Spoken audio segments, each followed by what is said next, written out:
नमस्ते दोस्तों, स्वागत है आपका हमारे चैनल में। हाजिर हूँ मैं फिर से एक नई कहानी के साथ। कहानी फूलों वाली राजकुमारी। बहुत पुरानी बात है। किसी गांव में पति पत्नी रहा करते थे। बहुत भले थे। गांव भर के दुख और सुख में खुशी से झूम उठते थे। वे दोनों छोटे से झोपड़े में रहते थे। आंगन के आधे हिस्से को गोबर मिट्टी से लीप देते और आधे में आलू, शकरकंद, मूंगफली तथा दूसरी सब्जियां उगाते। साल भर तक वे यूं ही अपना गुजारा कर लिया करते थे। एक दिन की बात है, बहुत सवेरे तारों की छाँव में पत्नी झोपड़ी से बाहर निकली। उसने देखा कि एक सफ़ेद खूबसूरत बिल्ली कचनार के पेड़ तले दुबकी बैठी है। वृद्धा ने उसे पुचकारा तो उसके पांवों से लिपट गई। पाँव फटने पर वृद्धा पड़ोसी झोपड़े से दूध चावल ले आई। वृद्ध दंपत्ति ने कभी किसी के सामने हाथ नहीं पसारा था, पर सुंदर बिल्ली के लिए वे किसी न किसी तरह दूध का जुगाड़ करने लगे। इसी तरह समय गुजरता गया। सर्दी, गर्मी, पतझड़, बसंत आकर लौटने लगी। उन तीनों की खुशी का ठिकाना नहीं था, पर बिना काम धाम के कैसे चलता। बुढ़ापे के कारण दोनों को चलने फिरने में कठिनाई होने लगी। बिल्ली भी भूखी रहने लगी। वह अपने माता पिता के कष्ट को देख नहीं सकती थी। मैं भी जरा घर से बाहर खुली हवा में हो आऊं, बिल्ली ने सोचा।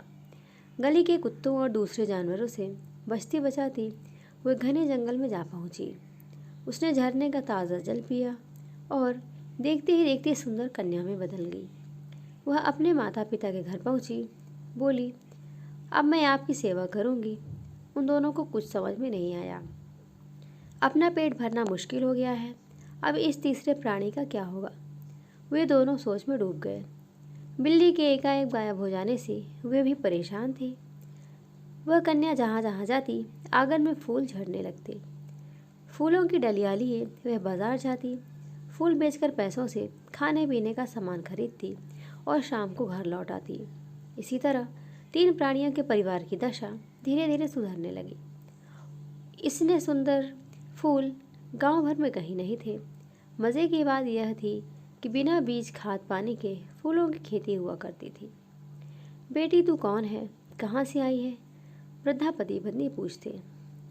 मैं बेटी हूँ आपकी, इससे ज़्यादा कुछ जानिए भी मत, वह जवाब देती। खाना खाकर वह अपने झोपड़े में घुसती तो सवेरे निकलती। सवेरे के साथ ही रंग बिरंगे खुशबूदार फूलों का सिलसिला शुरू हो जाता। उसने माता पिता से कह रखा था कि उसकी असलियत जानने की कोशिश ना करें, पर उन्हें शब्द कहाँ। एक बार आधी रात को उन दोनों ने सुराग से झोपड़ी में झांका। उन्होंने देखा कि लड़की के स्थान पर वह सफ़ेद बिल्ली आंधे मुंह पड़ी है। उनके देखने की देर थी कि बिल्ली एक सुंदर राजकुमारी बन गई। आपने मेरा असली रूप देख लिया है, इसलिए अब मैं अपने फूलों के देश जाऊंगी। मैं आपकी सहायता करने चुपके चुपके यहाँ आई थी। उसके जाने की बात सुनकर माता पिता फूट फूट कर रोने लगे। पर अब क्या हो सकता था। चिंता ना करें, आपके आंगन में हमेशा रंग बिरंगे फूल खिलते रहेंगे। आपकी सेवा का बदला नहीं चुका पाऊंगी मैं। इतना कहते ही वह राजकुमारी तेज हवा के झोंके पर सवार होकर अपने देश चली गई। वह गांव फूलों वाला गांव के नाम से जाना जाने लगा। दोस्ती कहानी आपको कैसी लगी ज़रूर बताइएगा। लाइक करिएगा।